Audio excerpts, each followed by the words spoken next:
Please click on the subscribe button so you get notified when the latest content drops. Now, let's kick it.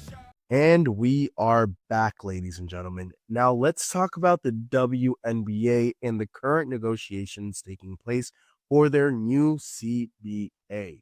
Now, in my honest opinion, I think it is ridiculous how low player salaries are currently in the WNBA.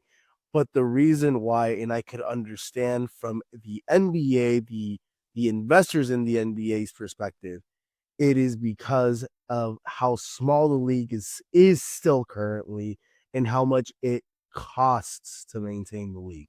Now, I think players' minimum salaries at the moment should not be around $66,000 if you have 0 to 2 years of experience. And then if you have 3 years plus, minimum player salary is about $78,000. I think that's way too low, especially because you are basically on television. Now, I do know WNBA players are not as marketable as NBA players.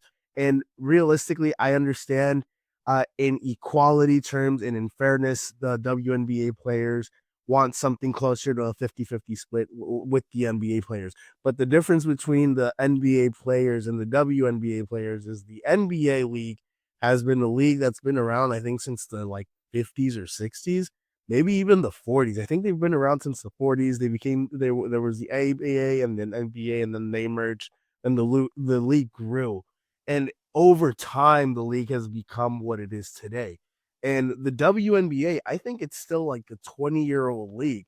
So the WNBA should compare themselves with how the NBA was at that stage, right? And realistically, it's growing. They have players like Caitlin Clark that's making the game more marketable. They have Angel Reese, who isn't necessarily a great WNBA player, but is a good talking point, which makes the game more marketable. You got Paige Beckers, who is having a phenomenal rookie season, in my personal opinion. Then you got Juju Watkins coming in. You still have the great Asia Wilson. You still got the great Brianna Stewart, Sabrina Ionescu, who in the last couple of years has become a more marketable superstar. Agumba Wale, who plays lights out. Hats off to her. So there are players that are becoming more marketable, more noticeable. In Kelsey Plum, how could I forget Kelsey Plum? Sorry, Diane Taurasi, who is now retired. Sorry, sorry, but there are players that are being more recognized, but it's just not as marketable. I think with this new CBA, a fairer split to the ladies.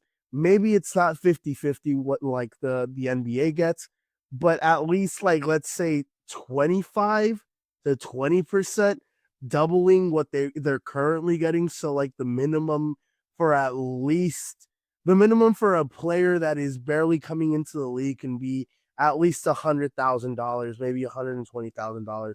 Now I know that guys, I understand the WNBA is not like the NBA where it's generating a shit ton of money. It only has 13 teams right now, and it really does cost a lot of money to maintain the facilities. Now that they have chartered flights, that's also another expense that has to be covered, right? So they are getting they are getting this money in from the new from the new media rights deal, and because and sponsorship deals and everything that's coming along, but it is a slow process, and I really hope the WNBAPA or the WNPPA, the Players Association for the WNBA, realizes that, because asking for asking for 50-50 in a league that is not profitable, and you guys can't necessarily cover your expenses without being subsidized by the NBA, doesn't doesn't seem one fair, or doesn't seem right. Investors got to like get their money back somehow, and right, like teams really don't make money until they sell the team. Like money's all tied up. It's a whole clusterfuck, right? So with all that being said, I really do hope that they have a good negotiation. I hope they have a fairer deal than what they're currently getting, because in some states 66,000 isn't a livable fucking wage if you're a pro athlete, right? and you're coming out on TV and shit. Now, $100,000, $120,000, you can live comfortably. You don't have to get a second job. 66,000 if you're like a rookie coming out of college, no experience. Like, why do you like if you're a WNBA player, you got to go get a secondary job. If you are a WNBA player in the South and you get like the minimum to be at least $120,000 a year, making the maximum that a player can get be 500,000 to 750,000, maybe a million. Actually, a million might be pushing it a little bit too much because, well, the NBA does it the same way. I think like some players are making like 50 million, and the salary cap is like 250 million. So yeah, like even having it be like a million, like the lower end player makes a minimum. The minimum is like 120,000. The high end player makes about 750 to 1 million a year. I think that would be fair. And then again, I think the WNBA needs to compare itself in terms of age to the NBA when it was at that point, and also notice that they don't have that many teams yet. So over time they're gonna get there. Uh, who knows where they'll be by the time Caitlin Clark goes into year 6, year 7, when I think this collective bargaining agreement has to be redone. But it's a slow process. They need at least a couple more expansion teams. They need a few more marketable faces, and they're coming. They are coming, and I'm excited to see what is in store for the WNBA. And I'm all for equality and everything. I want to see.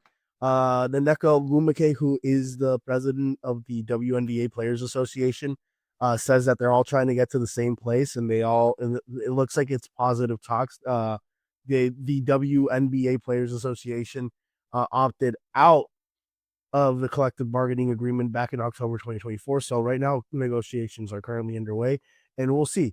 Players want to sit out in the WNBA, it seems like, to get something fair. But what does fairer necessarily mean? Because in my opinion, I don't see there being a WNBA if they're asking for a 50-50 split.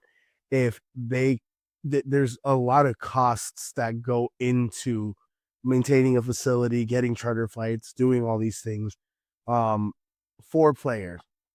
Now, if basically if you do a 50-50 split, you got to make sure that your league can sustain itself without having to be subsidized by another league. Until that can happen, I think a 25 to 30%, 30% is a little bit gracious, but like a 25, 20, 30, I'll even go as high as 30, but 25-20 split seems like a much fairer in terms of the split between the players and the ownership, at least until the WNBA becomes a global, more marketable sport. And that's just 5 years down the road.